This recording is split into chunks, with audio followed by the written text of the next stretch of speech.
Thrissur എളവള്ളിയിൽ model diaper destroyer പ്രവർത്തനം ആരംഭിച്ചു. മന്ത്രി എം.ബി. രാജേഷ് ഉദ്ഘാടനം ചെയ്തു. എളവള്ളി ഗ്രാമപഞ്ചായത്തിലെ കിടപ്പ് രോഗികൾക്ക് മലമൂത്ര വിസർജനത്തിന് ഉപയോഗിക്കുന്ന ഡയപ്പറുകൾ നശിപ്പിക്കാനുള്ള സംവിധാനമാണ് ഡയപ്പർ ഡിസ്ട്രോയർ.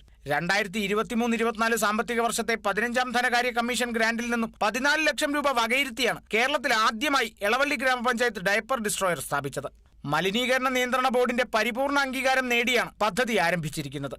60 ഡയപ്പറുകൾ 45 മിനിറ്റ് കൊണ്ട് കത്തിക്കാവുന്ന രീതിയിലാണ് ഡയപ്പർ ഡിസ്ട്രോയറിന്റെ സംവിധാനം. കൂടാതെ ഇതിൽ നിന്നും ലഭിക്കുന്ന ചാരം അമ്പലമേടുള്ള കേരള എൻവിറോ ഇൻഫ്രാസ്ട്രക്ചർ ലിമിറ്റഡ് എന്ന കമ്പനിക്ക് നൽകാൻ ധാരണയുമായി.